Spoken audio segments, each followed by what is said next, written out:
Reverend Burgess. Mr. Coghill. Ms. Gross. Mr. Kraus. Here.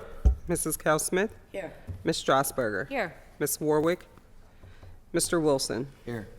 Mr. Lavelle, Chair. Here. 6 members present. Thank you. Our next order of business is public comment. I would like to remind all speakers of the rules of council state that comments are limited to matters of concern, official action, or deliberation which are or may be before city council. Profanity is not permitted. I'm sorry. After you are called, please restate your name and neighborhood for the record. Our first registered speaker is Darwin Luba.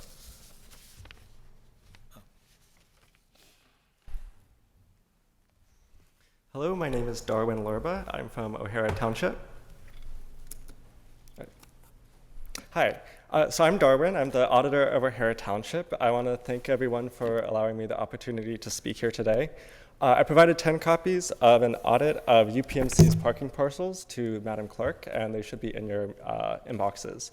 For folks at home, you can also follow along by going to taxupmc.com. So today I'm presenting this audit of UPMC's parcels that they use for the explicit purpose of parking. This isn't a contested fact. It's something that is factually listed within the county property assessments file. So on Friday, I went and I got the file of all the parcels of Allegheny County, and I looked through the ones for which UPMC owned, for which they listed the use as parking, and I found that UPMC's corporate real estate division is the agent listed for 23 parcels in Pittsburgh with the recorded purpose of parking. However, UPMC only pays taxes on the 13 parcels that represent its parking properties with the lowest assessed values. Revoking the tax exemption for the rest of UPMC's parking designated parcels would bring an estimated $32 million or more in property back onto the tax rolls for the city of Pittsburgh, Pittsburgh Public Schools, and Allegheny County. So all of these parcels are within the Pittsburgh city limits. If all the parking properties were classified as taxable, UPMC would be required to make an additional $760,000 in annual payments. And even just one of the parcels, the private Luna parking garage restricted to employee leaseholders, would provide over $336,000 in yearly payments if it were not classified as tax exempt. UPMC's 10 tax exempt parcels for parking make up 6 distinct properties. 5 of the parcels make up the UPMC Southside campus lot, and the other 5 parcels represent Luna, Mercy Garage, Mercy Lot, McGee Women's Hospital Garage, and UPMC's Presbyterian shuttle lots. Several of these properties have a City of Pittsburgh towing license, but it is unclear if they pay the city's parking tax.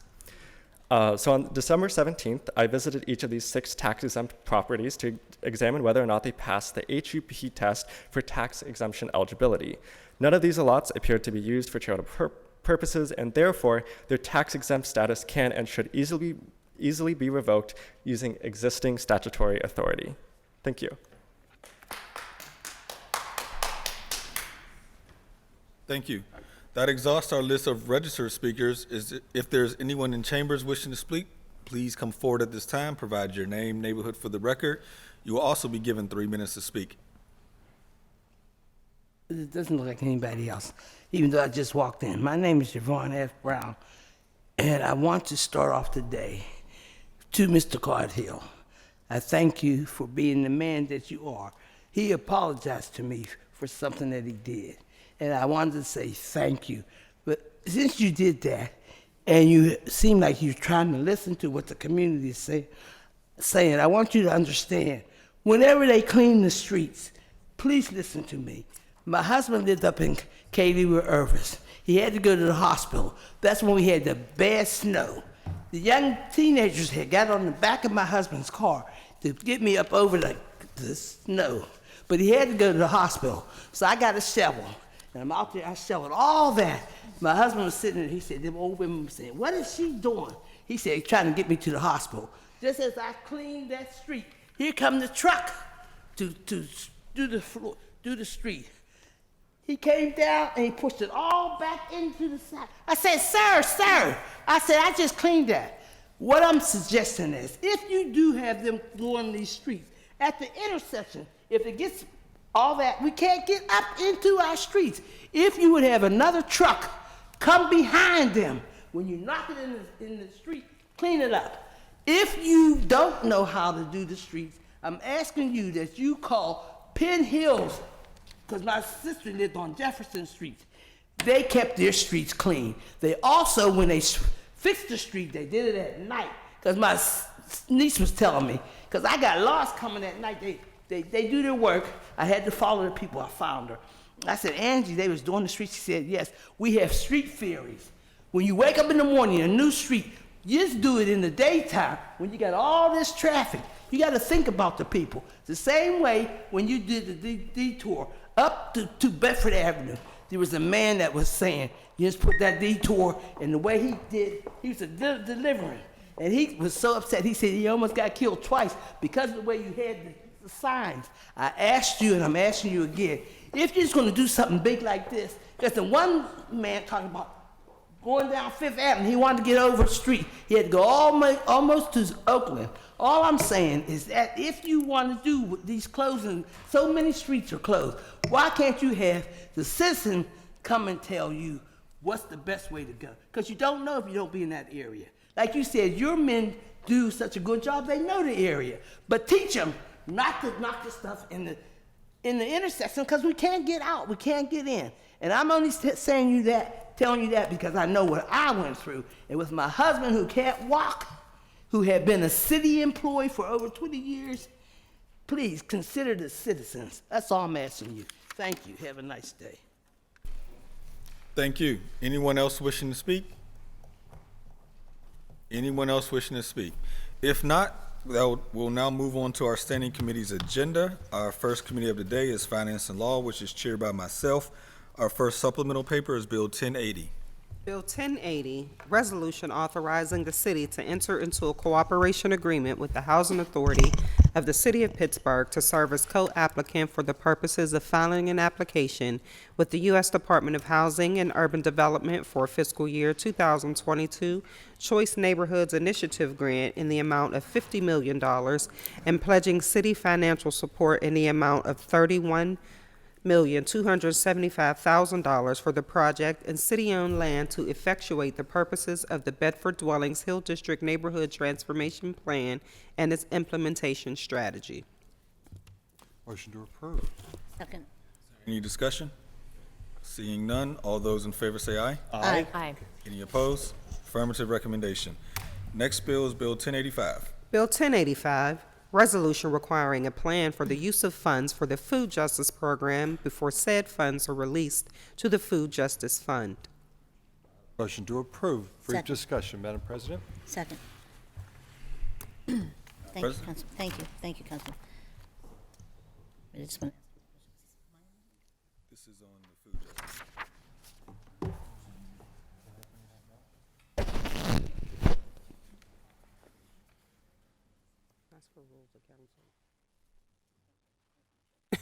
Thank you.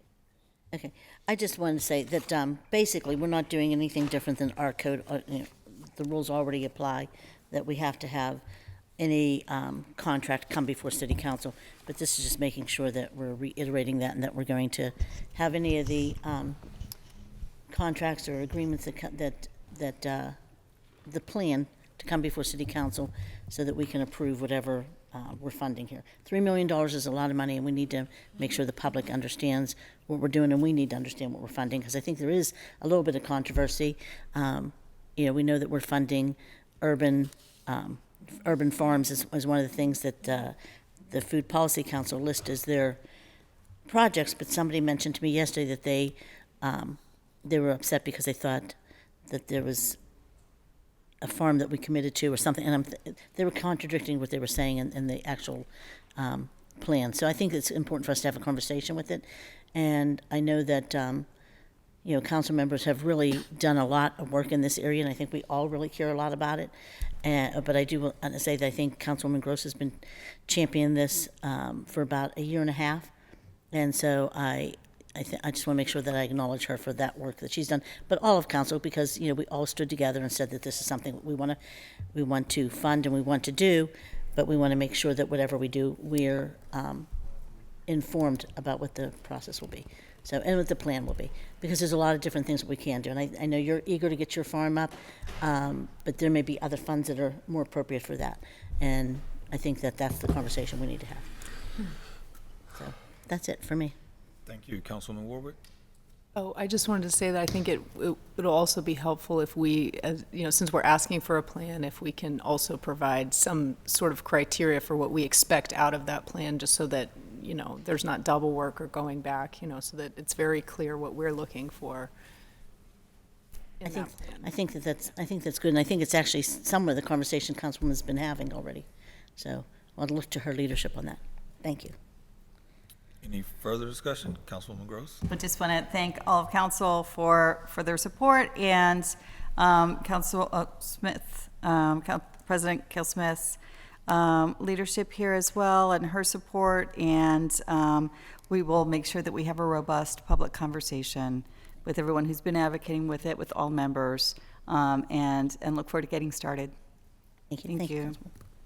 Thank you. Any further discussion? Seeing none, all those in favor say aye. Aye. Any opposed? Affirmative recommendation. We have one deferred paper, Bill 901.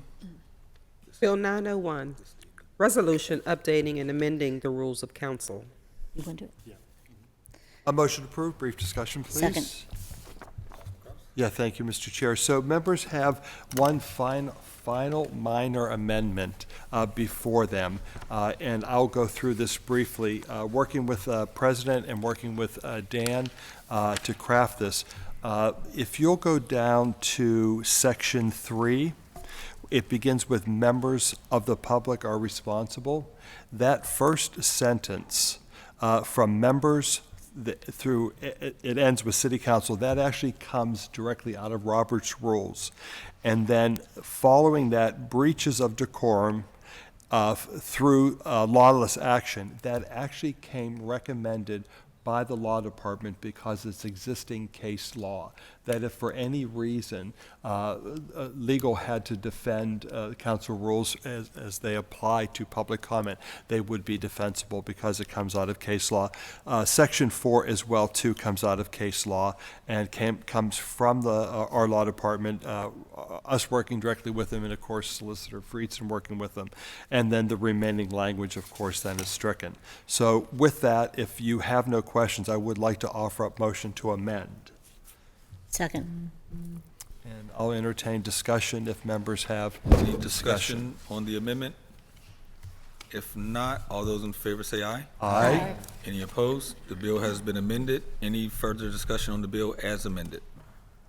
If, Madam President. I just want to thank the Rules Committee, Councilman Kraus, when I had someone else who was working on that and multiple other things at the same time. He's, took over and stood in and made sure that we brought this to some conclusion. So I want to thank you for your work.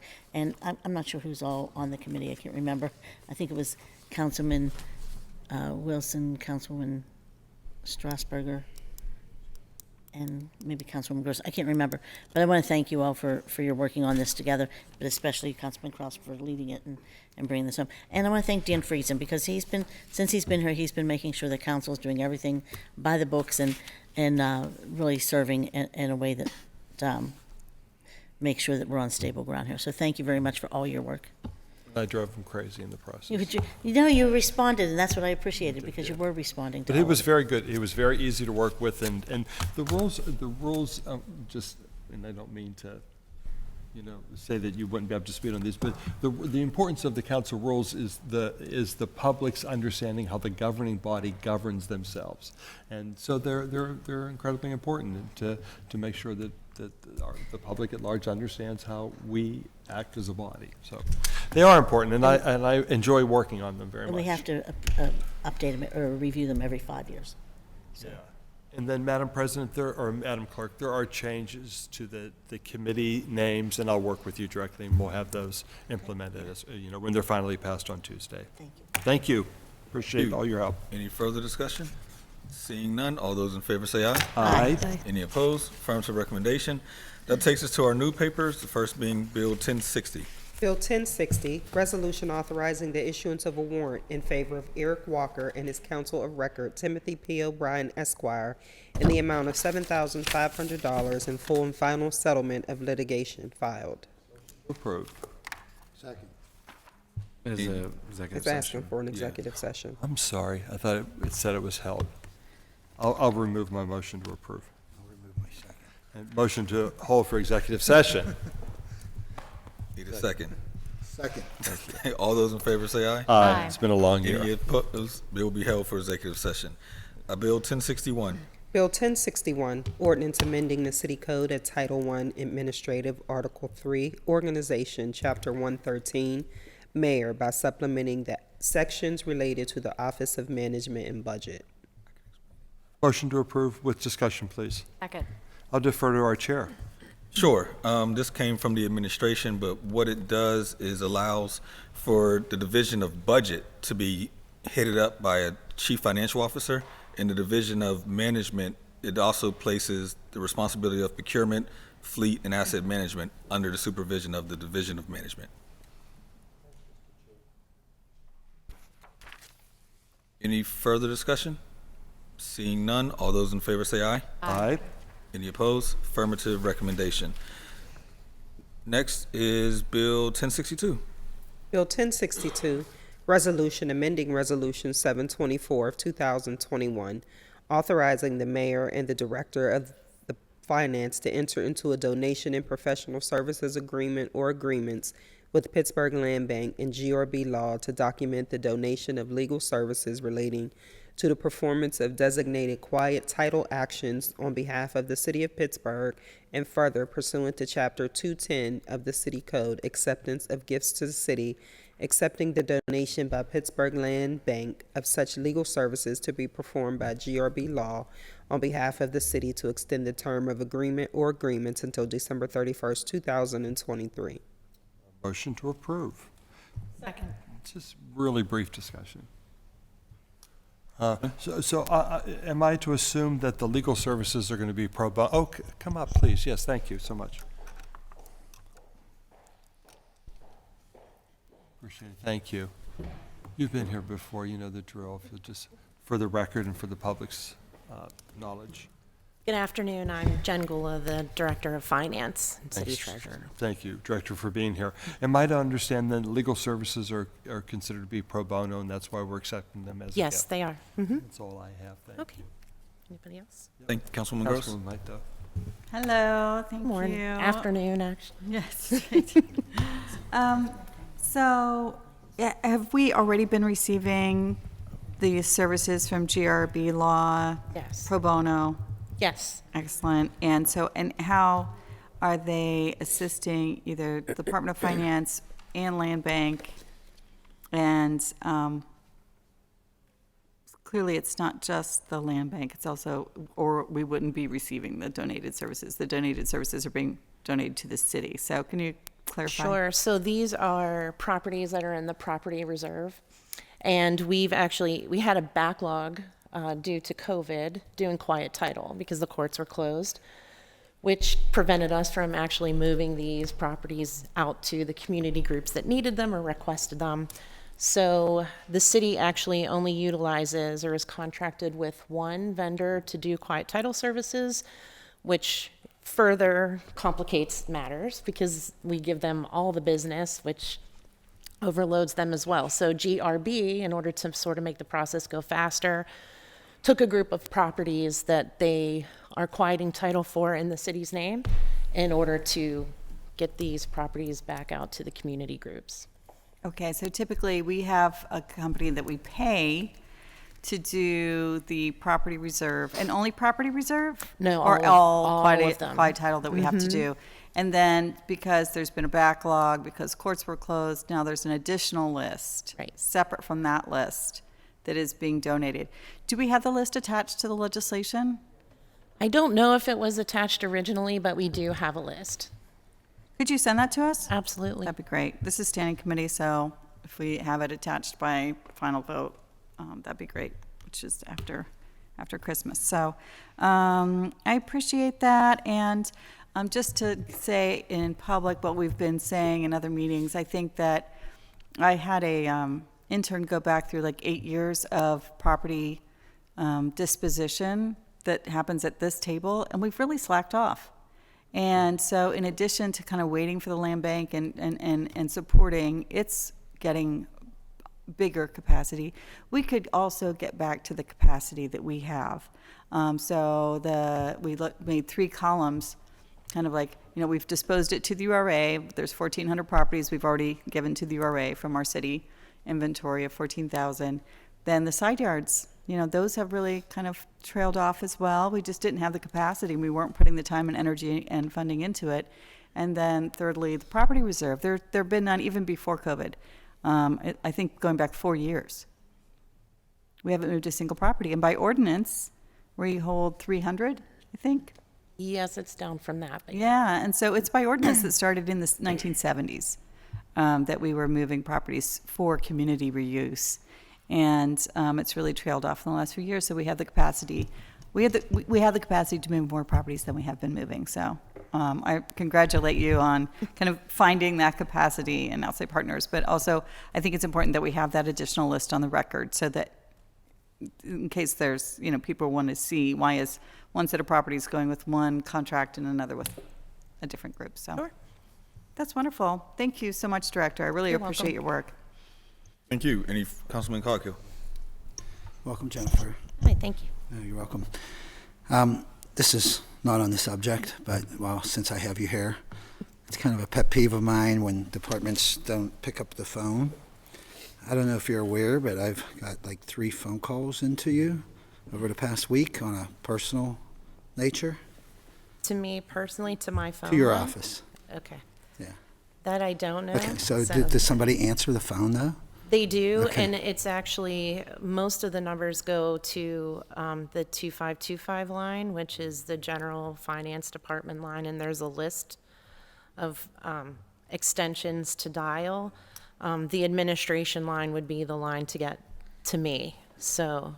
I guess I didn't expect it to get back to you because I know how responsible you are and you would have called me back. But just so you know, I do have 3 phone calls in dating back to early last week, and we didn't get a phone call from anybody in your department or anyone, so. Okay, well, I'll make sure no, I look I into it. appreciate that, yeah, Yeah, I right. do know that they had, it's all electronic now. so- Most people's world, yes, right. And I think we Right. just learned that there may have been some issues, so it could have led to the actual, right. reason why you couldn't get through, but Okay, thank you. you're welcome. Or you have a block for Anthony Coghill. Any further discussion? Seeing none, all those in favor say aye. Aye. Any opposed? Affirmative recommendation. Thank you, Director. Bill 1060, Madam Clerk, if you could read 1063, 1064, and Councilman Wilson, if you're okay, let's also take 1069, because it's in your committee. I don't have a 1069. It's in Councilman Wilson's committee, but it all relates to the Art Commission. Bill 1063, ordinance amending the Pittsburgh Code, Title I, Administrative, Article 9, Boards, Commissions, and Authorities, Chapter 175.08, Art Commission, Ornamentation for Municipal Projects, Plan Review and Approval, and supplementing the Pittsburgh Code, Title II, Fiscal, Article 1, Administration by adding Chapter 218.10% for art. Bill 1064, resolution providing for the creation of the Public Art Fund and setting conditions for the deposit and expenditures of such funds. And what was the other bill number? 1069, it's on page 12 on my packet. I'm not looking at it online. And it's under Councilman Wilson's committee.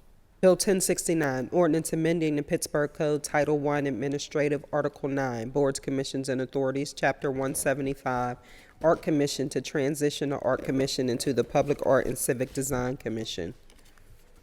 A motion approved with discussion, please. Second. Thank you. Discussion? Yeah, please. Director, you're here for this? Please. Yep. Please.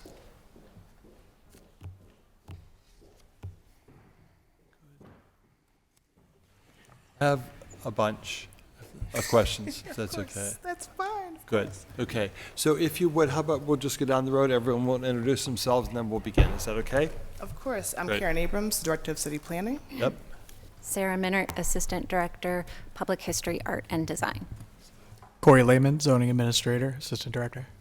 Thank you. So, recently, the news has gotten out there, or been publicized, that the Art Commission was asked to resign, and there appears to be a different direction that this administration wishes to take in an approach to to art and public art, which all ears I would love to hear about before we go down the road and kind of make the decision. So we have these bills before us, which seem to lay out the strategy, if you will, of how we as a city are going to approach public art as it relates to development. I don't want to limit it, Yes. but pretty much that's what this is about, percentages in development that we want to see dedicated to Right. public art. And then the final bill is about reorganizing, if you will, the Art Commission into, I forget the exact verbiage, forgive me. So that's a lot Yes. to take on, but I'm very interested in hearing what the plan and strategy is. So Director, do you I'm wish? going to hand this over to Assistant Director Okay. Minner because she spent a number of months, or maybe even a year plus, working on all of this. So We're excited to hear what the strategy is being suggested. Thank you, and thank you for combining all of the bills together so we could have a holistic conversation.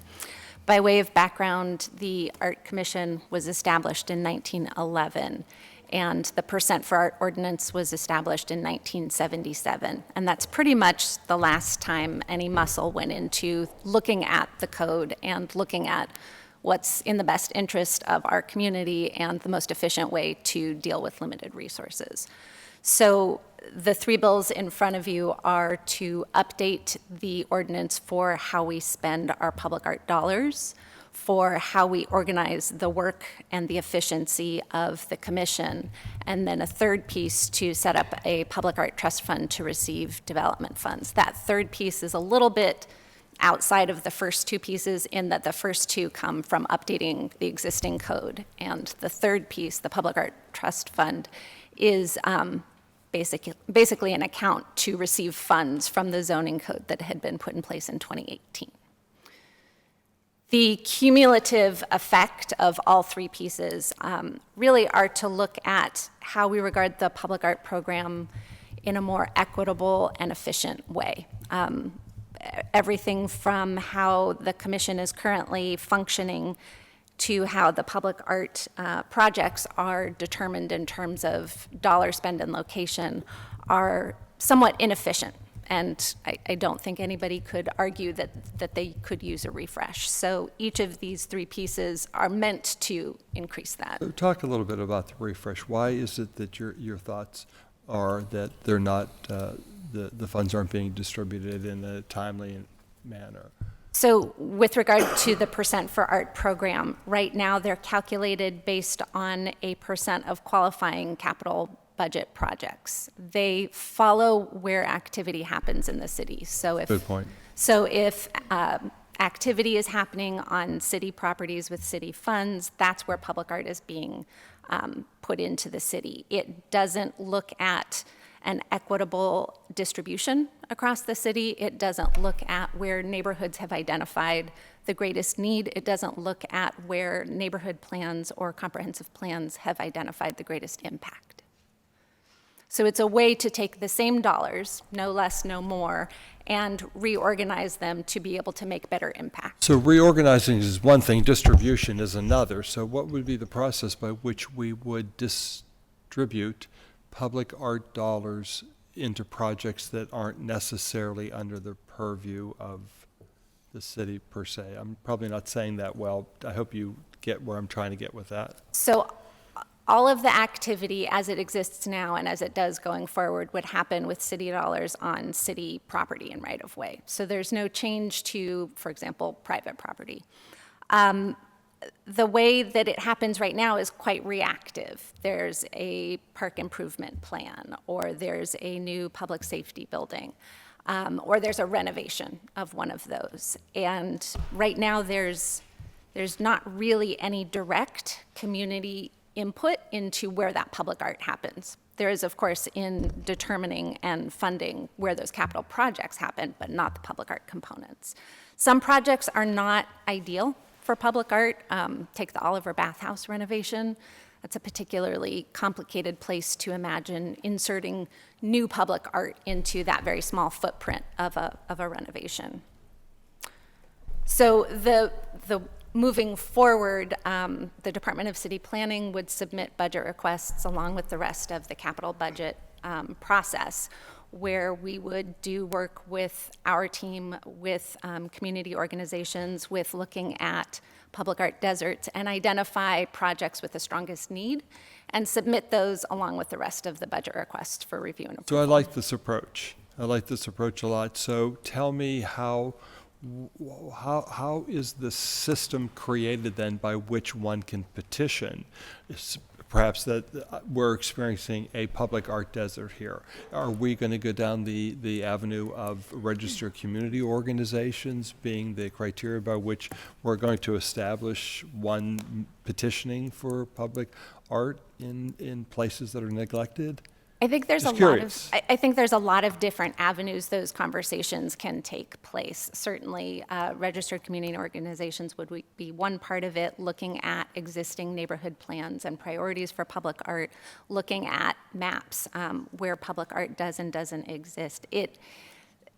There are many ways we could come into that conversation, and because we would be pulling together all of the funds and doing fewer projects with more dollars, there would be more of a staff capacity to make sure that we had that community engagement going into building projects. It would be an opportunity to be building public art projects with the community from square one, as opposed to adding it on after design of a project had been complete and we were in construction phase. So a petition for public art would not be limited to new or redeveloping development. Correct. It could take on a multitude of different variations. Which could allow a lot more opportunity than we're able to deliver with our program right now. Right now, we're working with at least a couple of artists who are trying to respond to an existing construction plan and development, and that necessarily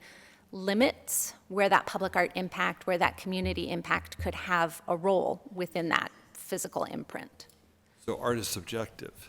So let's talk a little bit about the new formation of a commission and what the charge would be of this newly formed commission. What would their I can't think of the word I want, but sort of, not instructions, but where would they be encouraged?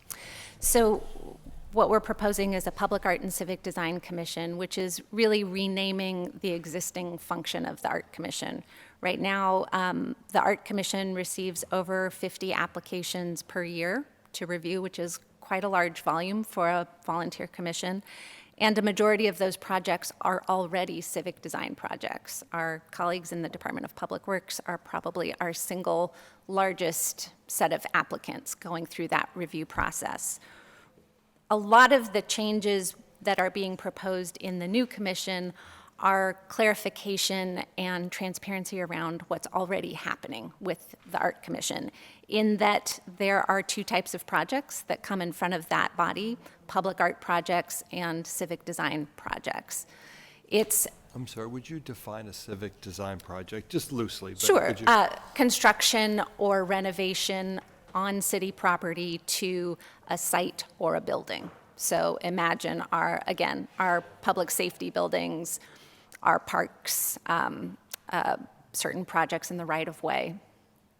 So what we've experienced in the last several years is that there's a very high volume of civic design projects that are coming under the misnomer of the Art Commission. And right now, the body is comprised of architects and artists. And what we've seen is the level of sophistication in projects, the level of expertise in projects don't lend themselves to universal review. So the proposal being put forward is to take the commission and sort of break it into two committees. One committee that can be focused on understanding and expertise for civic design projects, and the other committee to have understanding and expertise for public art projects. It reduces the number of projects each committee is having to review, again, remembering that these are volunteers that are serving in these commissions. It streamlines where we can make the best impact with that expertise that we're pulling in. First time at the table? It is. It is. You're very prepared. Oh, thank you. And quite professional, and you came here with your game on. I really appreciate that. Yeah, thank She you. doesn't answer her phone either. No, just kidding. No. Now, So Corey, I'm curious, your role in how our zoning administrator fits into the sort of new plan for public art here? Sure. I'm really here just as needed as support for Sarah. I know there were some questions about the performance point system, which is related to the trust fund. So if there are questions about the intersection of zoning projects and the performance points, I'm here to assist. We don't want to get down that road right now. We just do not want to get down. It's been a I'm long happy- year, but I think I'm we happy should to talk not. about that. But I don't know that we want to do that right here and now. But I would like to have a further discussion about that. I would.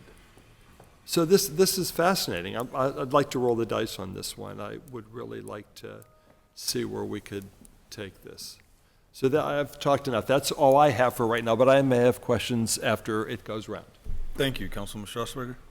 Thank you, Mr. Chair, and thank you for being here today. I wanted to thank you for making yourselves available to council members for private briefings and to Councilman Kraus for daylighting some of those conversations so that the public could really understand, fully understand what these bills entail and include. And the only question I have is, do you believe that there are decisions that will come before the reconstituted Art Commission that will, this next month in the meeting in January?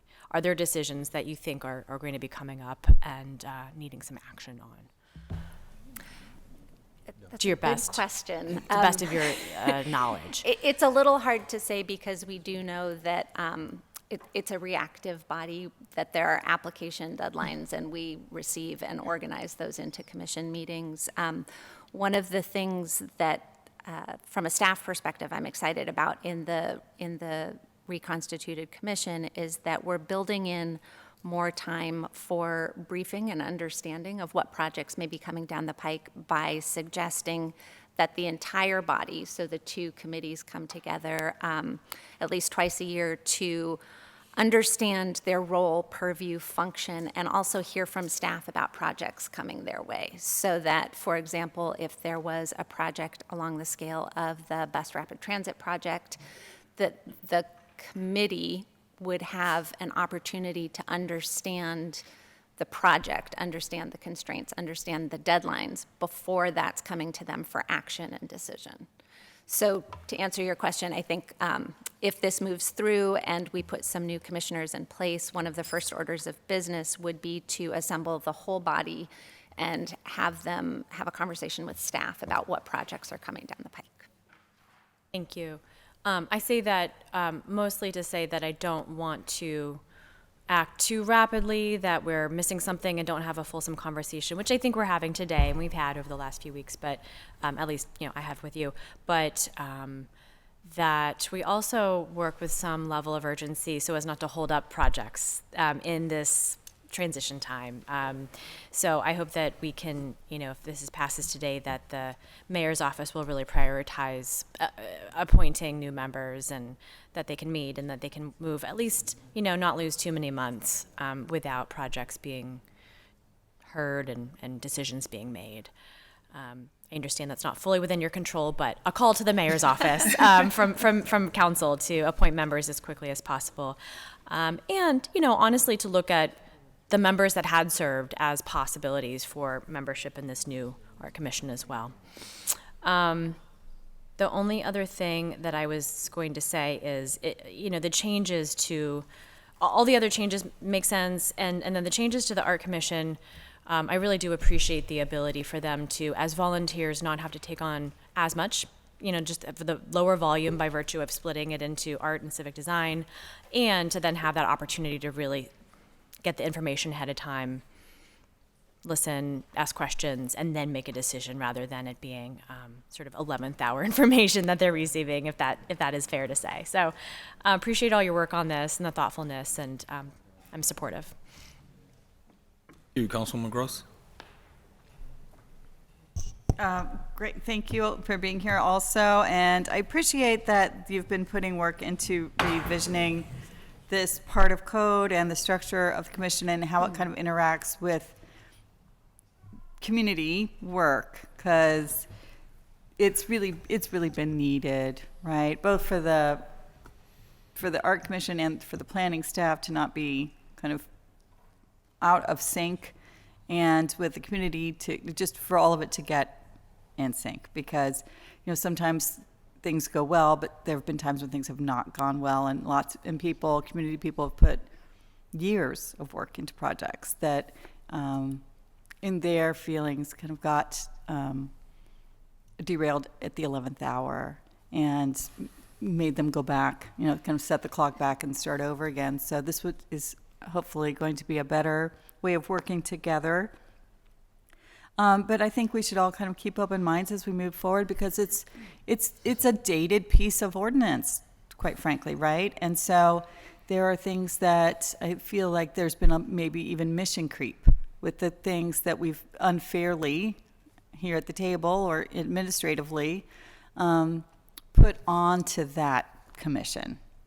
And that happens over time. And so maybe there's some ways that we need to rethink about which things we want, which commissions or departments to regulate and weigh in on. And so we just kind of keep an open mind as we move forward to reevaluate that, because again, this is for us, it's coming to us at the end of our year, and we've just literally had a final vote on the budget this morning. And so I don't know that we may have more thoughts as we come into the new year about what are ways we can best structure both design and art and the public realm. There's just so many things, from sheds to benches to fence posts, it seems like, that we've actually thrown onto the Art Commission, if I'm not mistaken, right? Yes, absolutely, seriously. So those, it's like kind of let's chew on this and sit with this. And I think that there's probably a way that we can make everybody's lives not just come to better outcomes for the public and the public realm, but make the process easier for everybody. So thank you all for your work on this. I appreciate it. Thank you. Councilman Wilson? Thank you, and thanks for the briefing that I had. I just have one question. Whenever the funds, I guess this relates to Bill 1064, sets the conditions for the deposit and expenditure of funds. So does that mean that funds would be authorized and spent without council approval? No. Okay. Any contracting that we do goes through council review and approval. Okay, thanks. Thank you, Madam President. Thank you. I first want to thank the previous Art Commission and for their service to the city of Pittsburgh. And I want to be on. I'm one of the first people, when I read it, I was actually glad that Mayor Gainey decided to go in a different direction. And so I want to thank Mayor Gainey as well. Not that I don't think that the previous Art Commission didn't offer a lot. I think they offered a lot. But I also had concerns with the diversity. I had concerns in terms of geographic diversity. And so I just curious, when do you anticipate that you'll be sending over, or the mayor's office will be sending over, the new commission, the names for the new commission, or nominations? Yeah, we know that they're working on it, and they're doing some interviews with commissioners at this moment. So we're not sure about the exact date. Okay. Yeah. Well, I'm going to just say that geographic diversity Yes. means a lot to me, because when you look at my district, there's a lot of art. In Mount Washington has some. There's a lot in art in the East End. There's some different places, but there's almost none in the western neighborhoods. And so I want to make sure there's somebody there who's going to advocate for that and work with you on that. And so I want to make sure you're doing that as well. I know that's not their responsibility. They judge the art that comes, but I think having that conversation with you, and I know we've been having this. I want to thank you all for your work. I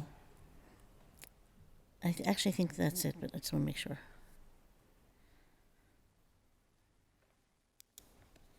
Yeah, that's pretty much it for me, but I can tell you the RCO meetings we're going to have that post agenda coming up as soon as we return.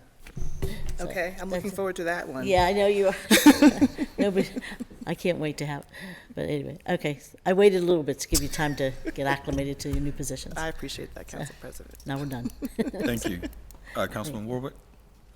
Yeah, this is not, well, it's art related, not necessarily, but just one thing, since we're talking about it, is one thing that I would like to see going forward, or just thinking about, when we're talking about stop the violence and other initiatives, I'd really love to see some public art around that. We have lots of art, lots of commemorative things around Tree of Life, which has all been so wonderful. But, when it comes to gun violence in particular in our city, those children, many of them, young people, should also be memorialized, and we should be treating that as not normal, right? As exceptional circumstances, and public art is a really great way to do that. So that's just something I'm throwing out there. Thank you for that. Further discussion? Seeing none, all those in favor say aye. Aye. Any opposed? Affirmative recommendation on all three bills. Thank you all for being here. Thank you. Thank you. That will take us to Bill 1072. Bill 1072, ordinance amending the Pittsburgh Code of Ordinances, Title 5, Traffic, Article 7, Parking, by creating a new Chapter 550, Lawrenceville Mobility Enhancement District. I'm counting weeks in my head. I had a date in my head, but now I'm second guessing what date I was trying to pick. Madam Clerk, can you help me with a date at the end of January that is a standing committee date, or just a number of weeks? Because I've just forgotten. 9th Thursday.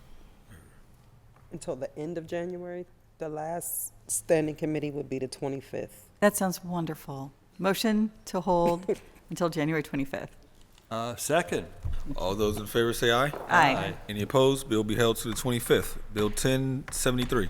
Bill 1073, resolution authorizing the mayor and the director of the Office of Management and Budget on behalf of the city of Pittsburgh to enter into an agreement or agreements with RIP Medical Debt to purchase and discharge eligible health care debt owned by Pittsburghers as approved in the City of Pittsburgh's American Rescue Plan at a cost not to exceed $1 million.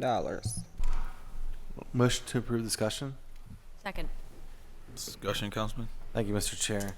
I'm going to ask for a hold here in a second, but I just want to say that throughout that time, I plan to have briefings for council on the bill. And with that, I'll make a motion to hold until January 11th, which would be our second standing committee meeting. Second. All those in favor say aye. Aye. Any opposed? Bill be held until January 11th. We need a motion to approve the invoices. I should have opposed, I'm sorry. Motion to approve the invoices. Need a second. Second. We need you? You need a second. Second. Wait, we have to waive the rules. Wait. Wait, we can. Could we have Peter come up then, please? Yeah, Would I that be can hear okay? what he's saying. Thank you. Come on. So I have a motion to approve the rules on the table. We have a second. With discussion, please. Peter, our budget director, would you tell us what we need to do here in terms of waiving the rules? Peter McDevitt, Council Budget Director. There's a number of invoices with the Fire Bureau that require the rules to be waived. It's to the same vendor, and they total over $5,000. So oh, I the see. council Wait. didn't come out. Are they under Public Safety Administration? I can't find them. I'm sorry. Not fire.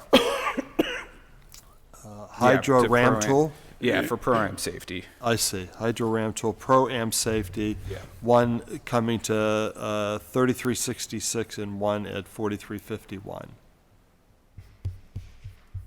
Or no, I'm sorry, 4923. There's actually 4 invoices from the Fire Bureau to Pro-Am safety. I see. Wow. So we are looking at who can do really fast math. 17, 33, 43, and 49.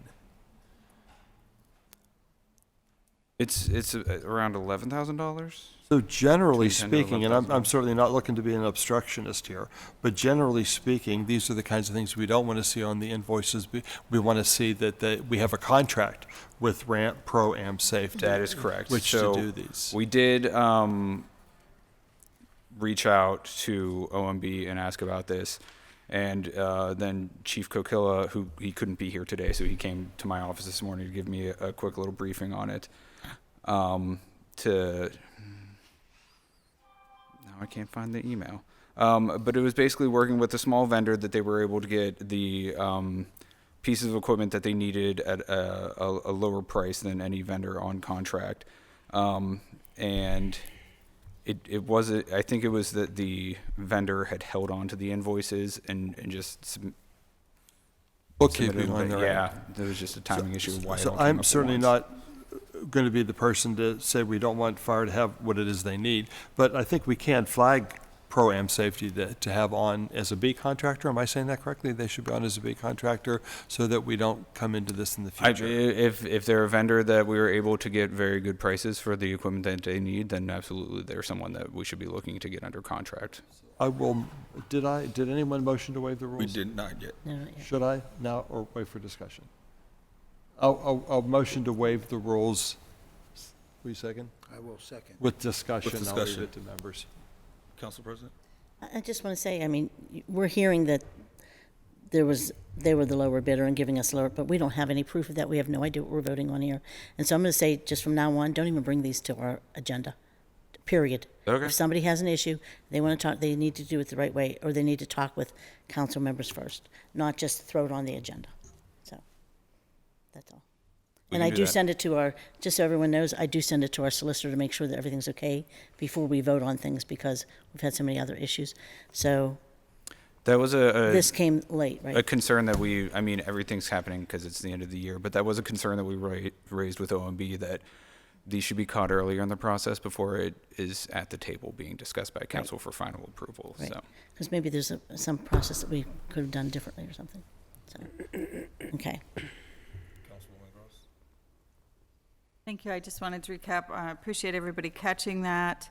And that so again, just for the public, right? It's like you actually, the way you're supposed to be able to see it as the public is that you should know that there is a request for proposals for this kind of activity from the city, that there is an appropriate contract that is being authorized by council, that it's issued by the departments. We give them kind of parameters so that we're not obstructing the daily business of the city, but that there's basically a public record paper trail that is available in your city council records. And it's a wonderful and great system that we have, that there's multiple checks and balances. You as the public can see it on our legislative system, you can see it at the city controller's office, you can see many different touches. And so when it comes in under these invoices in a batch, then that's why we're flagging it. And they should not have these multiple invoices, just to explicate what it is, that why they were taking pause. There shouldn't be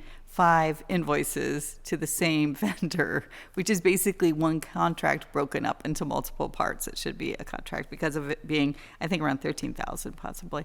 So the B contract, is that what we call it, when we can actually kind of vet a contractor? And so we know that, for example, this isn't just a fake company, this is actually a real business. When we put somebody under, what are those called? When I don't know. We kind of, we should know. I don't On have- call is what we Yeah, call it the- when we're yeah. at PWSA. I'm not sure if we call that here, right? So we Like know that solicitor we've fees and vetted the vendor and that we are Yes. now comfortable, and council put that system in place. I think Councilman Lavelle worked on it years ago. We do it out of their authorities, and it's a great system because we do then allow for smaller, more local companies, a lot more BIPOC, a lot more kind of veterans, small minority businesses that we're trying to bring into the fold and help them build their businesses. I don't know if this is one of those situations, but we welcome smaller, especially city companies, to participate in city procurement. But there's a path for that, and this one didn't take it. this seems to be that exact circumstance. From what Chief Kokilla told me, it's a 2-man operation, so it is a small city company that they lack the sophistication, as he put it, to process these invoices in a timely manner. And so they weren't all put in at once. They just all came to the city at once.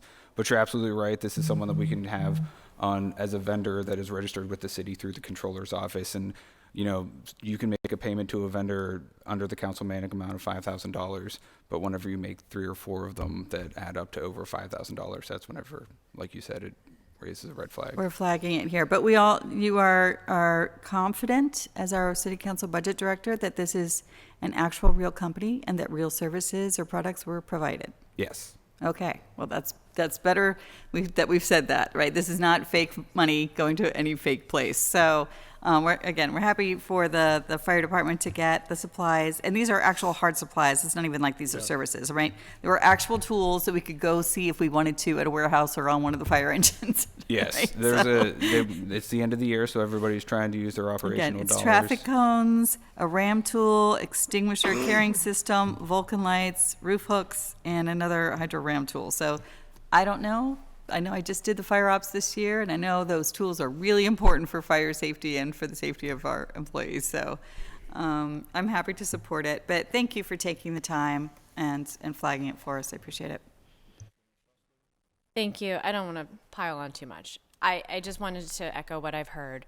And that in addition to, well, first of all, I should say that I feel like our own internal system has improved with Solicitor Friedson, with you, you two in the council budget office, really flagging, like having, emails to all of council flagging potential overages of the $5,000 limit and, having some eyes from someone with a legal background on it to give us the information or to send it back to the department it came from. I appreciate that. And in this case, I get that it's the vendor who might have failed to send the invoices in a timely manner, and it's not really our bureau's fault.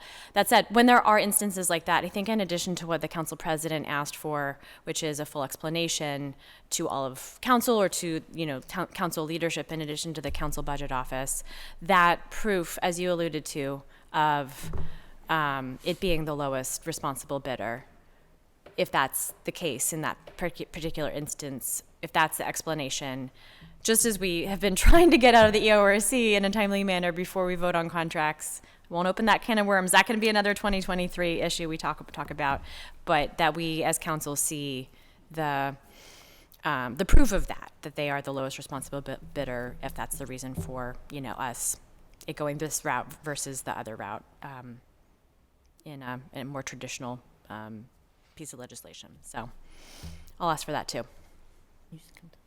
Thank you.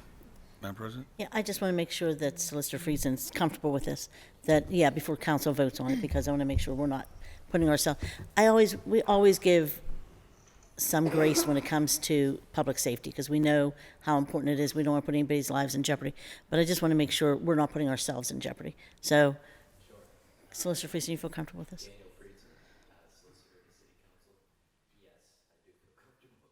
Okay.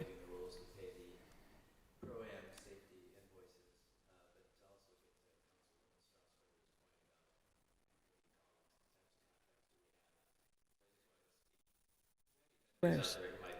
Yeah, that's Councilwoman Gross. Okay. I'm sorry, Councilwoman Gross. We do have contracts where we put out RFPs where we ask for vendors to bid to be kind of standing contractors. So in the event we would need supplies, we could put out an RFP, encourage vendors in the city of Pittsburgh to apply to kind of be a standing vendor for those supplies, and we go through the process of price and all that stuff through that process.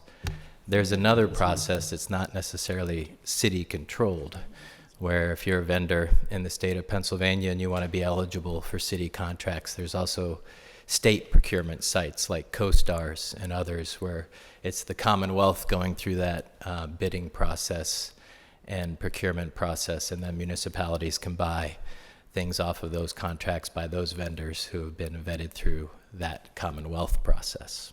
So I don't know if that fully answers the questions. But if it does, I'm happy to sit down. Yeah.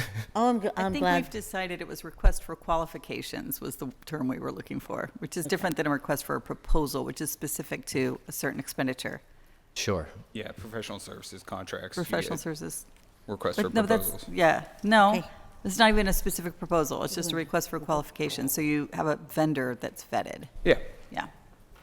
Okay, we're good. Thank you. Thank you, All Bill. right, my pleasure. So, all those in favor say aye. Aye. Any opposed? We've waived our rules. Any further discussion on the these aren't transfers, I'm sorry, on the invoices? If not, all those in favor say aye. Aye. Any opposed? Invoices are approved.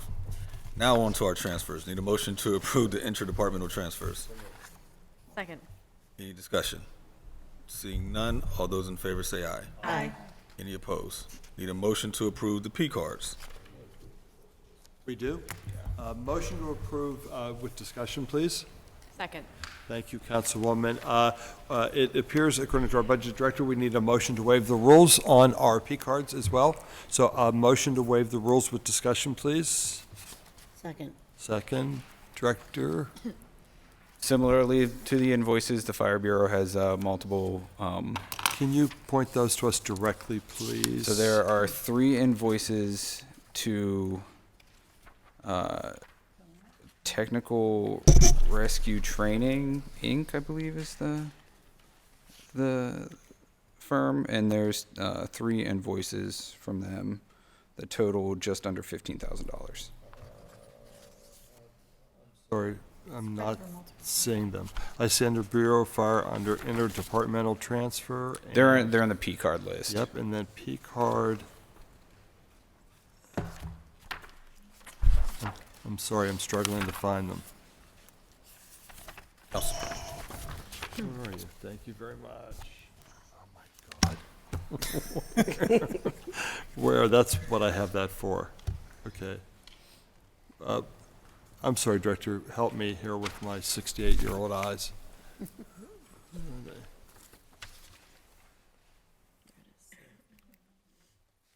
to last page, third to last page.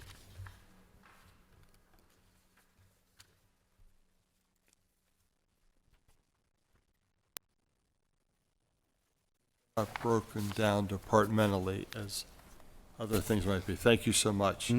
So these are all for training equipment. Yeah, from what I understand, it's for 3 different locations. I see. But they would almost go to 15,000, or... The total is $13,432. Okay.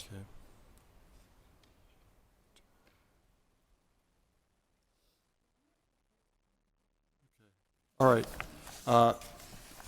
So we've waived the rules. We made a motion to waive the rules, and second, we need a vote on it. Which will cover these specifically. Yes. Right, okay. Councilwoman Gross? I really hate to do this to us. I am looking at the P card list, right? Yes. And I have my thumb on fire, hydro ram tools, red lining extinguishers, hand tools that look like the same amounts as the invoices. Can we make sure we're not both charging them on credit card, which is what P card is, and invoice paying them, which is cutting a check to them from an invoice? Does that look like the same vendor for the exact same equipment? It does. I will reach out to OMB Okay. to So- get confirmation. We'll pass them today. Wait, the director's They would here. be, Can we ask him? that'd be paying them twice for each item. I didn't know, I'm sorry. I So didn't know if it was on before spot. Tuesday, are they valid as soon as we vote for them today? Is this final vote on P cards and invoices? Yeah. It is final vote on P cards and invoices. So These I really hesitate to double pay a vendor. They're not the same amounts. Okay, they're not the same amounts, but they are for the same kinds of equipment, To the same vendor. to the same vendor. So it looks like $13,000 is being, again, invoices that we just finished voting on, is when the vendor kind of gives us a piece of paper that says, hey, you owe me this much, and then we just approved writing them a check for those amounts. This piece of paper, in my other hand, is somebody's already charged them to a credit card. We call them P cards. Or like, it's basically more like a debit card. And so it's already happened, and we're approving it after the fact. So did we pay for this equipment to the same vendor already? Is it double the amounts that we thought it was? What happened? I do not have the answers for you, but those are all very good questions. What happens if we don't vote them this week? Don't we have a standing? Wednesday after Christmas, is that right? Yes. I think so, right, Madam Clerk? Yes. Our next meeting, Wednesday after Christmas. The We 28th. do have one more meeting we could do So, Mr. before Chair, the end of the year. We don't want us to not approve all of the P cards, though. So the rest of the P cards need to really be expended on this year's budget, and it would be more convenient for everybody in the staff if we approve them today. But I am concerned at the ones that look duplicative, so we don't want to double pay a vendor for this amount. Mr. Chair, would you permit interrogatory for a moment? So, Councilwoman, you're on here. So These are this, pretty significant. there is to know, I Pro-Am think safety for a Hydro Ram tool 492310. But is Pro-Am safety Maxine Anthony? Because on here, the Hydro Ram tools is for 2,300. That's No, that's wait. the city employee that made the payment. Yeah, Okay, she- gotcha. But they are different Director amounts Bowman. then. Did you answer? They are for 16106 and 2,349. So I think we should be clear. Are we approving like $30,000 or $25,000? No, I Or agree. what are we doing? Yeah. Hi. Do you Hi, mind, Director. I asked I Director don't Buller actually to have come the to the floor. table. Do I still have the floor? I don't You remember. still have the floor, I still have the floor, Councilman. So can you shed any light on what's going on here? Sure, I'm Jen Gula, again, Finance Director.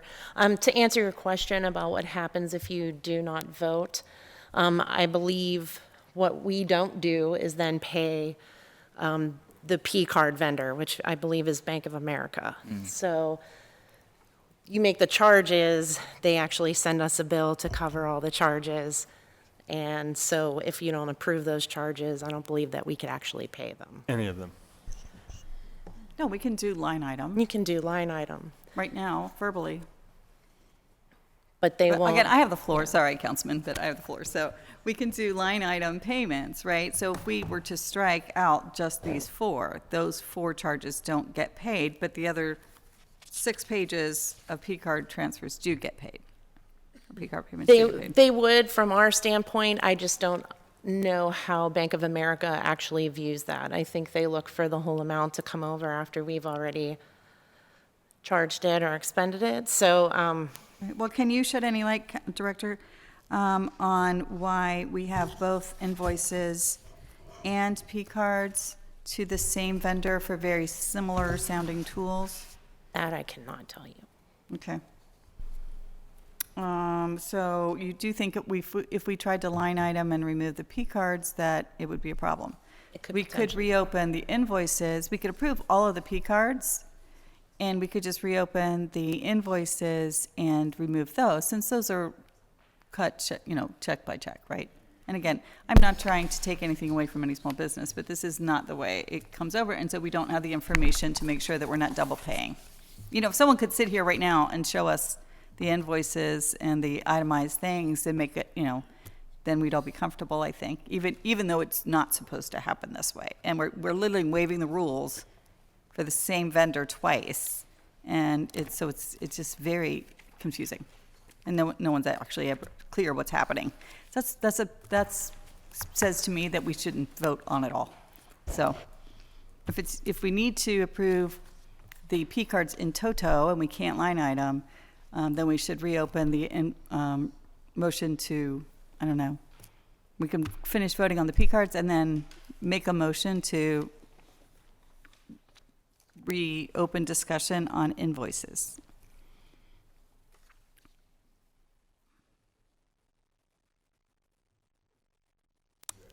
I'm going to suggest that we do that. And so I'm going to stop asking the questions about the P cards, because it still looks to me like I just read off all the tools on the invoices, and I'll just tell the public that on the debit, it's credit card or debit card?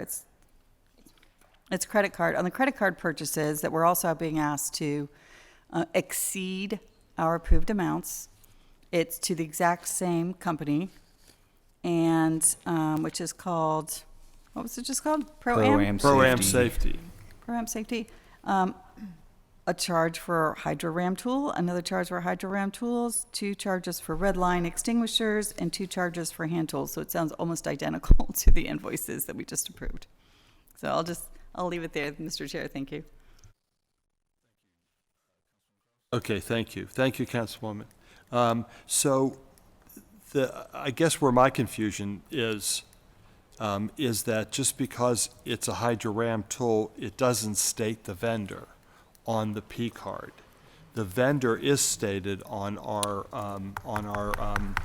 invoices as Pro-Am Safety, purchasing a HydroRAM tool at $33.66 and one at $49.23.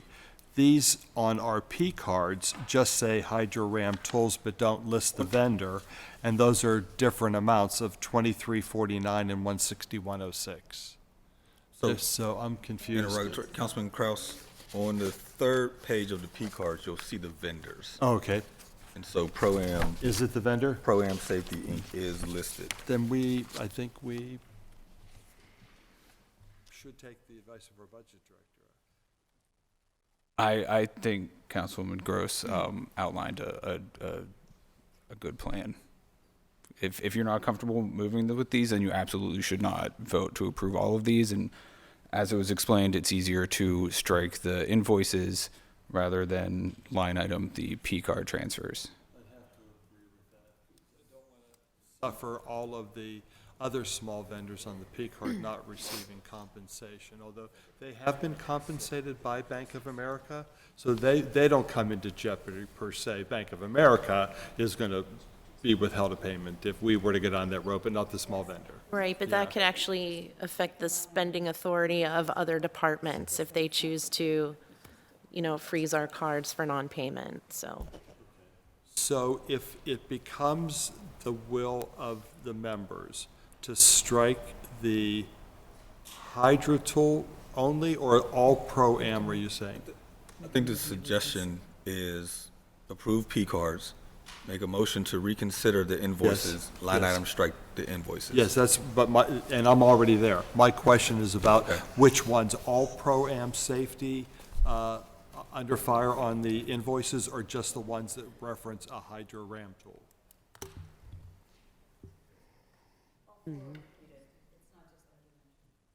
Whatever, I'm asking for my own clarification.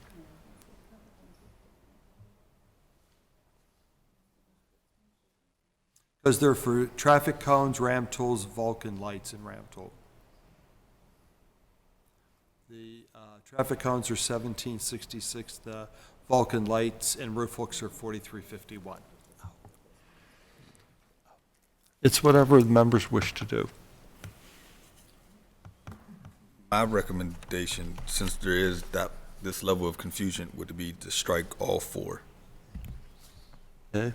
So at this point in time, Mr. Chair, tell me what proper motions we wish to make to reapprove. So we've made a motion to amend the rules to approve the P card, so we need to vote that first. So all those in favor say aye. Aye. Aye. Any opposed? Any further discussion on P cards as waived? If not, all those in favor say aye. Aye. Any opposed? P cards are approved. So now we need a motion to reconsider the invoices. Councilwoman, you want Motion to reconsider the invoices. Second. All those in favor say aye. Aye. Any opposed? Invoices are back on the table. Thank Councilwoman you. Gross? As per our last discussion, I'm just going to say that we should strike out, so it's be a motion to amend under fire on the invoices, the 4 Pro-Am safety items. So it's one for $1,766.40, one through $3,366.35, $4,351.40, and a fourth one at $4,923.10. Again, we can approve these on Wednesday, next week. And so we'll still be at the end of the year. I didn't have a second on the motion? No, to strike them, you need a second. Okay, I apologize. And I'll second. Thank you for the second. So I'm still in discussion. I apologize. And so we just need clarification, because this does seem to be a set of something like $12,000 or $13,000 on invoice and an additional $12,000 on P cards. We did just approve the P card one, so all those payments will be made to this business, Pro-Am Safety. And if we get clarification that we're not double paying, we can just approve this a week from now and it'll all be fine. Can we waive our rules to approve? We can amend the agenda. Yes. I'm just saying, so next week is our regular meeting, it's not a standing committee meeting. So at the beginning of the meeting, we'll have to make a motion to amend the agenda to walk invoices onto it. I was thinking out loud, sorry. All right, so discussion on the motion to delete the 4 line items related to Pro-Am. And I got a bunch of hands up. Councilman Kraus, and I'll go down the line. I am comfortable doing this only for the fact that we can come up before the year's end and approve them if we find that we are doing that responsibly. I'm all about that. My question then, in terms of procedure, do we recess this meeting to be able to bring this up on Tuesday? Or, Madam Clerk, can we end the meeting and still have the authority, I can't think of the word I want, to bring the invoices up on Tuesday? Anthony's saying something. Ask the parliamentarian. His parliamentarian suggestion best is probably to recess at the end of the meeting. The meeting, okay. Just so I'm clear on that, I'm happy to do this, and yeah, at the end of the meeting, we'll recess it. I just want to make sure fire has what they have, which I suspect they already do. If we motion, or, if these are submitted to us, they've purchased the. I also don't want to hold up other things that she said. I heard what she said. Yeah, it all, it's the school of unintended consequence and what could snowball. So I am comfortable with everything that Councilwoman Gross proposes. I've seconded it and agree with the solicitor. We'll recess the meeting and take it up on Tuesday or the regular meeting after council. Wow, that was a lot. Thank you. Councilman Wilson? I got a couple questions. One is, why can't we just approve this and get refunded if it's wrong? I mean, if something happens on my credit card, I look at it, call it up, and tell them I wasn't there. I wasn't there. Yeah. Wasn't me. These are good Maybe we'll work questions it for out. the procurement bureau. Where are I'm not they? a procurement Where- expert. is I've OMB? reached out to them I about don't this understand. We've been beforehand. sitting here and we're like going through all this. Who sends it over? Procurement sends it over, and then whenever we have questions, we reach out to them for So clarification. are they watching? I'm trying to text them. What's going on? I just don't want to be bogged down like this in the future. Sorry. This is just. You want me to see if Jen Oldinger can come? You're done, Councilman Wilson? Yeah, I'm done. All right, Councilman Warwick? Just since we're waiting for procurement, is it possible on the P cards to have the vendor listed, like to have it all in one place? I mean, I know it's tight, Yeah, but even we if, send over a spreadsheet whenever or the budget office sends it. We will certainly work with the clerk's office staff to make sure that okay, you it just guys are getting because a here it good says list. the person who bought it, Yeah. but then you got to go back and anyway. Like if there were multiple vendors here, you wouldn't know which one was, because it's like fire, if there were multiple vendors, you wouldn't necessarily know which vendor was which. Oh, well. Oh, okay. I don't know if it's bigger or smaller, so it's usually not like this. It's usually Let me And feel Gross, bad. I wanna make did you? Oh, okay, I thought your hand went up. I don't want to be right. So Madam Clerk has made a request to see if Jennifer could come to the table. Can we leave these open and move on? Okay, so we'll leave invoices open, and then we'll continue with our agenda. We'll come back to it. So that'll take us to Public Safety Services Committee, chaired by Councilman Kraus. Our first new paper is Bill 1059. Bill 1059, resolution authorizing the mayor, the director of the Department of Public Safety, to enter into an agreement or agreements with Allegheny Singer Research Institute, doing business as AHN Research Institute, for professional services relating to the administration, implementation, and expansion of the Reaching Out on the Streets Roots program, for a sum not to exceed $9,960,000 through 2024, and for the payment thereof. Motion to approve. Brief discussion. I know the Public Safety Director's here if he wishes to enter comment, but I know most members here are excited to see that this Roots program is going to be implemented. So, Director, welcome. Thank you. Lee Schmidt, Public Safety Director. We're in reform director, so be on guard. It's been a long year. Go ahead, Director. I'm sure you have something you'd like to share with council. Yeah, we're just excited to move this project forward. As you all know, it's been sort of in a pilot phase for quite some time, and it's been a little effort, a lot of changes with it being a pilot. You know, as we've progressed, we've seen where we need to adjust and do some different things. So this is finally getting that contract moving forward. We're hopefully have that signed shortly. Once we get some more details worked out, but this is to put those fundings and get them secured and ready to go. Members are excited to see this come to fruition as well, too, Director. So thank you for all you've done to make it happen. Appreciate it. And that's all I have. Thank you. Thank you. Any Councilman Warwick? Just for me, and then also the public, could you explain a little what the Roots program is? And Sure. even So the recap? Roots program, Reaching Out on the Streets, is a program that's been developed in the in conjunction with HN. We had put out an RFP for a group of folks to assist the city to supplement what we do around homelessness, drug addiction, and some other social services. Those are functions of the county, but we also, obviously, the city's heavily impacted by that. Our officers, our medics, our firefighters engage with those folks every day. So we're working on some programs with them. This is the main start of that, using the ARP funds to create hubs in each zone. So currently there is a hub in Zone 2 in downtown on Smithfield Street. There's one in Zone 1 on East Ohio Street, and there's one on Frankstown Avenue in Zone 5. Those were kind of our piloted areas. This will help expand that into all 6 zones, so it'll be matching with police. They work very closely with the police. It gives the police a tool to utilize when they have someone who is not necessarily doing anything criminal, but needs some assistance. Instead of the police having to, or medics, having to take someone to the hospital or to jail, the Roots team will respond, or at least provide services at the drop-in centers for folks to get attached to the county services, make sure it's followed up. And a key part of this that makes the program successful is they also follow up with our providers. So police officers know where that person ended up and what kind of happened with them.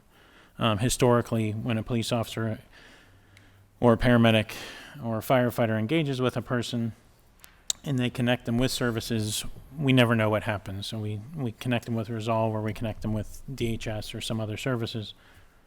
That's the last we know what happened to that person. Part of the Roots to make this successful is consistent case conferencing with our police officers, with our medics. So then they can see the successful outcomes and the communication is there. So when they see that person again or engage with that person again, they'll know, hey, what happened? And if they see the person again, they can let the Roots team know ahead of time during those case conferences that, you know, whoever it is, Joe is starting to come back around again. He might need you to reach out, you know, that sort of thing. So if that makes sense. It's kind of hard to summarize, but we have some very nice PowerPoints we can get to you. And in the budget hearings, I sort of remember there was some discussion about any possibility of sort of bringing this under Health and Humans. I mean, excuse me, like there was talk about a 911, high frequency 911, sort of doing this within public safety as opposed to outsourcing it to. Yeah, so we, this CIH program at AHN, it's Community Integrated Health. They're essentially a incubator for programs. Okay. So the intention is, as this program develops, we see what makes sense to come in the city and what makes sense to be out. And as that develops, we will make those decisions at some point, where we want to go with what the city does, what the county should be doing, what the health systems can contribute to. Make sure everybody's in the right lane and in the space that makes the program the most successful. Okay, because and you know, there are some great folks within the city in your department that are doing similar type work, but that would be nice to have them. Yeah, and also. They do work. Our current social workers that are doing the high utilizer program are also working very closely with the Roots team. Okay. The Roots team is a tool for all of our providers, including the OCHF social workers. Thank you. Thank you. I've got Council President Smith. So I just turn my mic on. You might wish my mic was off when I'm done. Anyway, no, I just want to thank you, Director. You've been doing an awful lot of work, and I know there's a lot going on right now in the city. But you know how I feel a little bit about some of this stuff. I've always want to help people if we can help people. But I also feel like, I had an issue where a family begged me to press charges because they wanted that was the only way to force their child to get help. And so for me, I see a different side of some of this. I think if this is not going to work, this is I feel like we've tried so many programs since I've been here to stop violence, to address crime, to help people with mental health issues, to do all sorts of things. And I don't see any results. What I see is increased crime. And I know that I see increased violent crime is what I see. And what I'm hearing is there's so many things going on downtown, and when you pull people to go downtown, then from different zones and different things, then it's also struggling. It's making our zones struggle, our neighborhoods, which things are happening in all of our neighborhoods now, and starting to increase in things that we've never seen before. So I'm saying $9 million is a lot of money to pay for a lot of police officers, and although we want to try to go different ways and different routes, I really hope that we deliver this year on some significant changes. I don't want to hear every day you hear another shooting, another something happening in the city.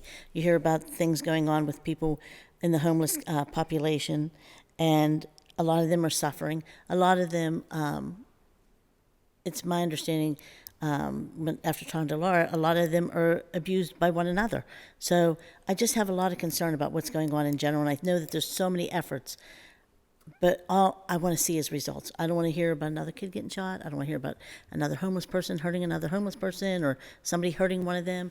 I don't want to hear, I want to see us delivering results for our residents now and for our businesses and for people. I mean, it's okay to say that you have concerns and that you want to address the issues a little bit differently, and that doesn't mean you don't care about people. It might mean you actually care about people when you want to see results. So for me, I'm telling you, I want to see results. So, and I do appreciate all the work that you're doing, and everyone else that's out in the community doing all kinds of things. I spent a lot of yesterday with the Reach Out workers, and I know that they're doing a lot of great things too. So I know that there's a lot of great efforts, but I want to see those efforts yield in less kids being shot, less homeless people on the streets. That's it. Thank you. Thank you. Councilman Wilson? Thank you, Mr. Chair. I just wanted to mention for context, or further context of the program, it's currently being funded under Emergency Solutions Grant. So we had some additional funds during the time of COVID. There was an allocation from the federal government so that they've been spending down funds that way. And also it's in 3 different zones. There's a hub, 3 different hubs. There's one in my district, downtown, and also in Homewood. So looking forward to, this agreement and what can come of it, because, they do great work, and to further the work, I think is important. One thing I'll mention is that I agree with the council president, in terms of, how we need to, think about our police force and make sure that the classes are activated, because that's the reality of it. It's not the funding. It's the movement of those classes. I think we can do that and this, because the other part of this program is to get to the alternative police response, and that was something that we were all discussing here at the table previously during the budget hearings. And I think from my understanding, there is a sense of assistance that's needed in our police force. So I think something like this is welcome in the city of Pittsburgh, and especially with its employees. And I think that for a long time, it's been up to individuals that take it upon themselves to say that they are the ones that can go out and help these individuals, and it doesn't have to be in this professional eye. It doesn't have to be thought of as as a professional, not organization, but like a group group of individuals that will go out and help people that are outside. So really looking forward to what all can come from this program. Thank you. Thank you, Councilman Coghill. Thank you, Director. I want to thank you for getting this contract moving. And I want to thank you, Councilman Wilson, who introduced me to AHN, and Dan Pelka, who I see sitting over there. And Councilwoman Warwick, I want you to meet with Dan, and I want you to know their program. If there's one program I believe that will help ease the strain of Second Avenue Commons, which we know is already full, it's this program. The Roots, they're the people that go under the bridges, into the encampments, really, kind of analyze who needs to be where, and for me, they're boots on the ground.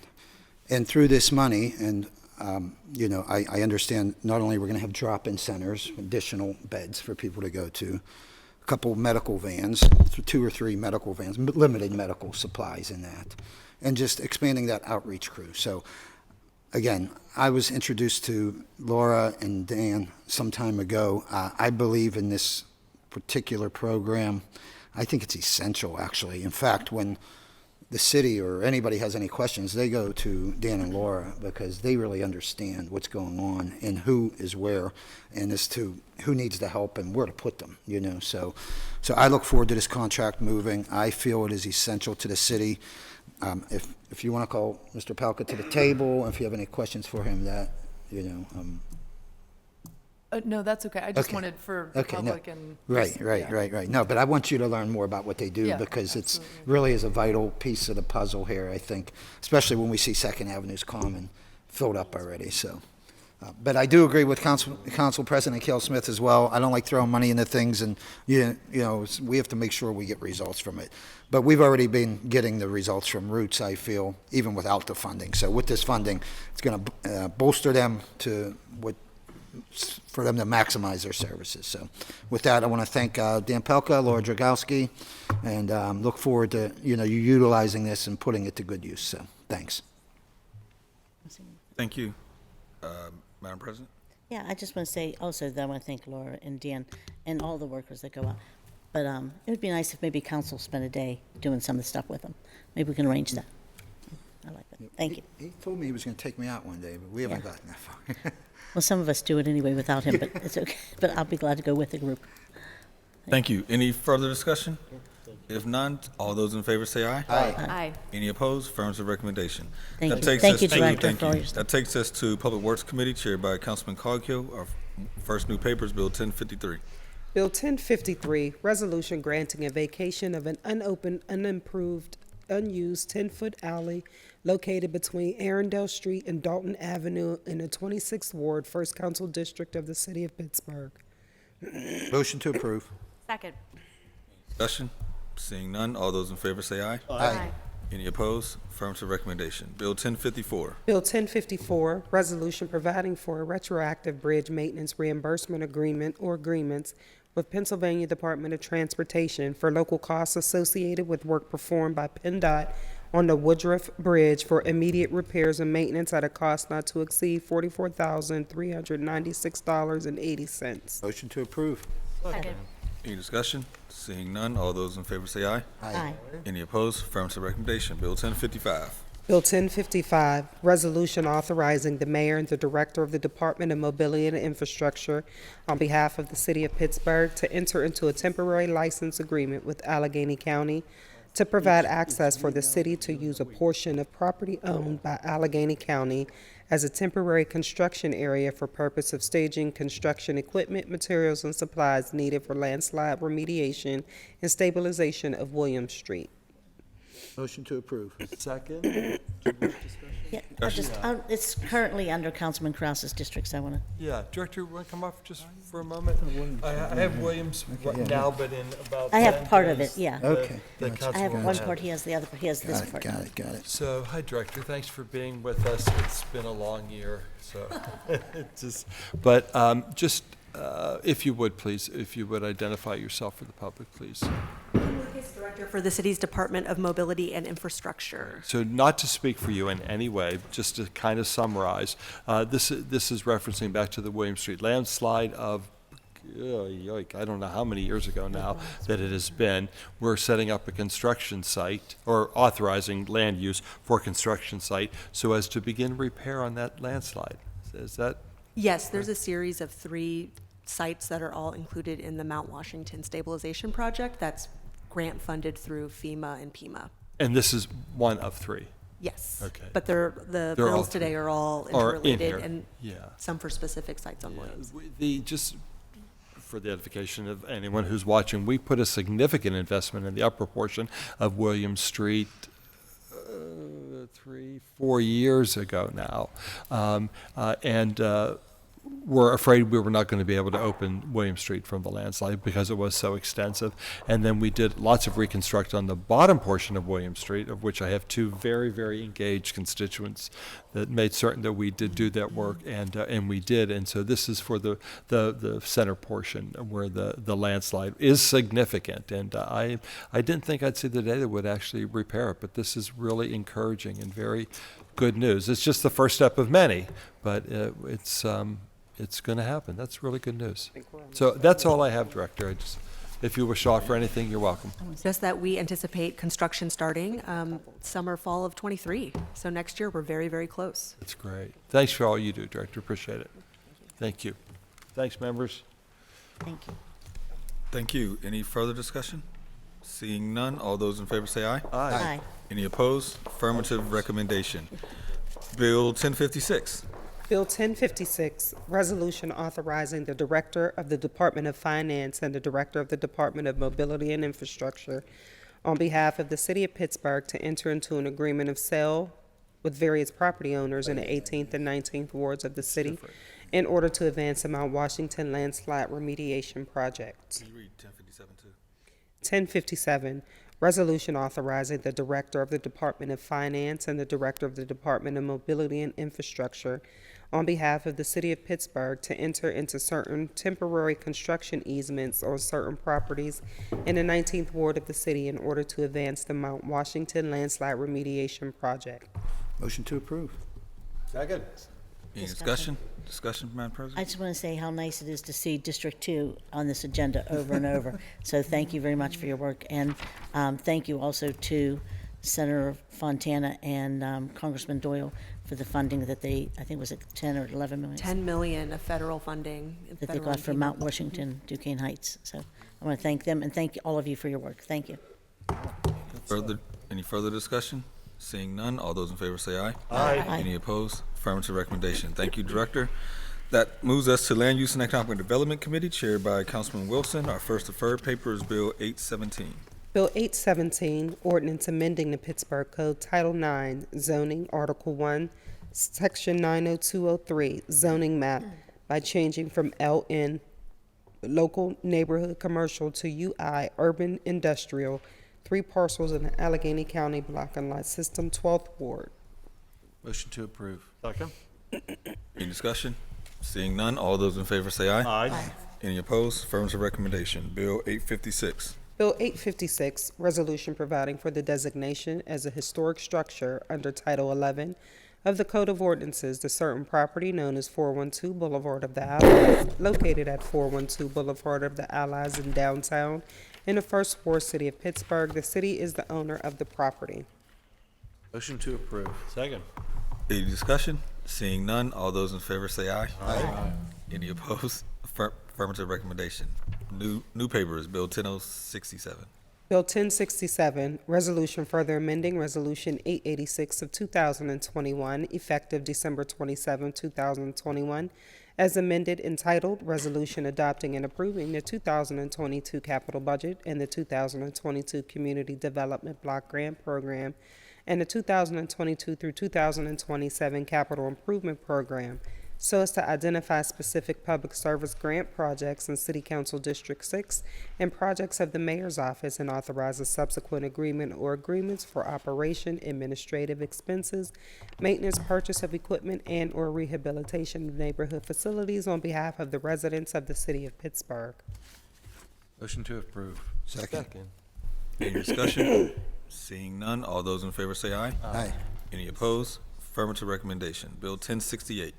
Bill 1068, Resolution Closing Out Community Conservation Partnerships Program Grant Project, BRC Tag 23238, a grant received from the Pennsylvania Department of Conservation and Natural Resources to prepare a master plan for the city-owned properties associated with the Emerald View Park. Motion to approve. Second. Second. Discussion? Really minimal discussion, if someone is here for it. If not, I can take it offline. I'm just curious, we're closing it out, if that means there might be monies left over that are going to be reallocated to other green projects or things like that. But I'll follow up on my own. Thanks. Oh. That's okay. All those in favor say aye. Aye. Any opposed? Affirmative recommendation. That moves us to Innovation Performance Asset Management Committee, chaired by Councilwoman Warwick. One new paper, Bill 1066. Bill 1066, Resolution Amending Resolution 420 of 2022, a resolution authorizing an agreement or agreements or amendments thereto with eDocs Technologies, LLC, for licensing services and maintenance and support services to provide document management services to include Department of Mobility and Infrastructure documents at a cost not to exceed $20,500. Motion to approve. Brief discussion. Second. Oh, sorry, yeah, just to clarify, so we are already using the eDoc system in other departments, and DOMI has been using a 90s era system for its records, and so we're going to move those records over to this eDoc system, which will make it easier to maintain the records and also fulfill right-to-know requests. That's the... Further discussion? Seeing none, all those in favor say aye. Aye. Any opposed? Affirmative recommendation. That brings us to our last committee of the day, Intergovernmental Affairs, chaired by Councilwoman Gross. We have one new paper, Bill 1058. Bill 1058, Resolution authorizing the mayor and the director of finance to enter into a permanent easement with the Pittsburgh Water and Sewer Authority and Peoples Natural Gas Company, LLC, for the installation, maintenance, repair, operation, and removal of a natural gas pipeline on city-owned properties. Motion to approve. Second. Any discussion? Seeing none, all those in favor say aye. Aye. Any opposed? Affirmative recommendation. That takes us back to the invoices, which are still on the table. Jennifer is she's probably about 10 to 15 minutes out at this point. What are members' pleasure? Or we can call, or she said, has a she said number we can call her. You want to call? Yep. I have something else. No, the credit cards are... Fine, that was because, that was totally fine. This would be like writing a check to them. Write it next week. We could wait a week to write that check.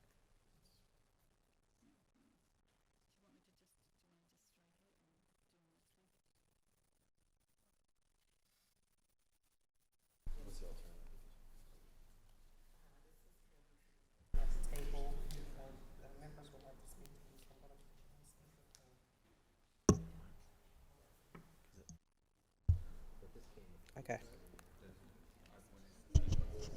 She's on. Council, hi Jennifer, can you hear us? Barely, but yeah. Okay, I hope we can do this. Members are seeking clarification. Under fire, there's a small organization that have 4 invoices for, as well as they had approvals on the P cards as well that look the same. Members are looking to make sure that we're not paying them twice for one service. Oh, And they're both $13,000. okay. I would have to look, honestly, I would have to look at the invoices. Don't have them in front of me. I thought this was all about the P card stuff. I didn't realize it was invoices as well. So that is a definite good question. I'm on my way back to the office right now. I don't know how you want me to handle this. I need to actually physically look at them. So I can tell you what they are. Okay. Under fire, the company is called Pro-Am Safety. There's Correct. an invoice for traffic cones, $1,766. Uh-huh. Okay. Then there's another one for Hydro Ram tool and extinguisher carrying system for $3,300. Then there's Vulcan lights and roof hooks for $4,300, and there's a Hydro Ram tool for $4,900. Okay. And those are all invoices? Yes, Okay. but on our P cards, we also see the same Pro-Am Safety come up under the same Hydro Ram tools, fire extinguishers. So we're looking to make sure we're not paying them twice for what they've delivered to us.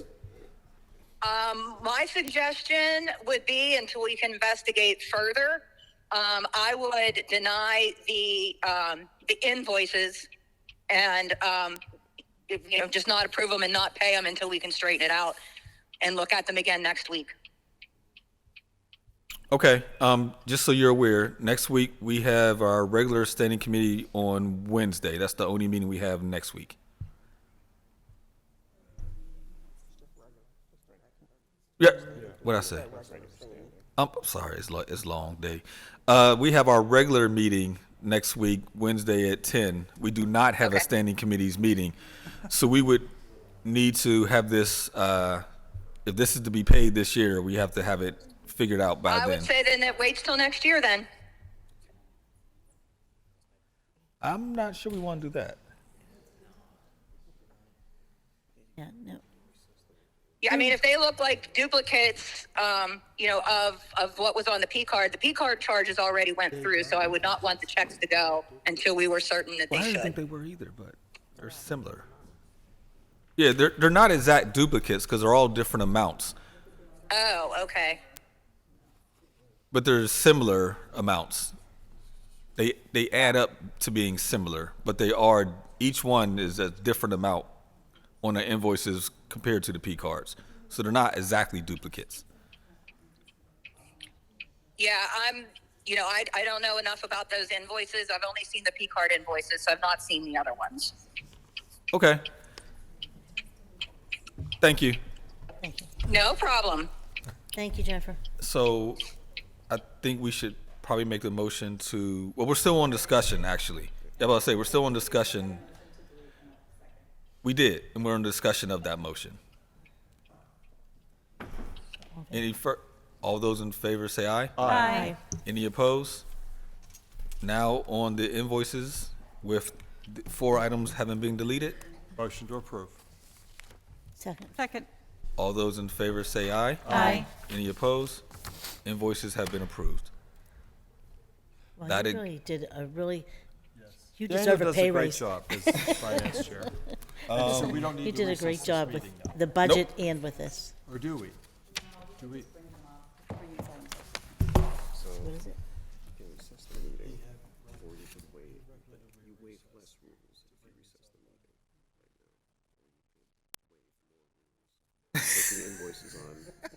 Let's recess and bring it up on Tuesday. No, we're not holding. No, it. we wouldn't. We're not, no. No, it's No. just so that I'm sorry. They're approved already today. Yeah, Final- we approved final everything. action. Yeah. It's just that then we can introduce these if we find they are indeed proper. Then we can introduce them for payment on Tuesday. That's all. So before we entertain the motion to recess, I'm sorry, I lost my stuff. It's all procedure. We do have Paperwork meeting here, too. announcements. Where are they at? Thank you. Next Monday, December 26th, council in the city clerk's office will be closed in observance of the Christmas holiday. Next Wednesday, December 28th at 10 a.m., council will hold our regular meeting, our last regular meeting of 2022. Speaker registration will close at 9 a.m. Wednesday, the 28th. To register to speak at this meeting, please fill out the sign-up form on the council meeting webpage. You may also call the city clerk's office at 412-255-2138. We need well, we're not adjourning, so we need a motion to recess. Motion to recess. Second. All those in favor say aye. Aye. We are in recess.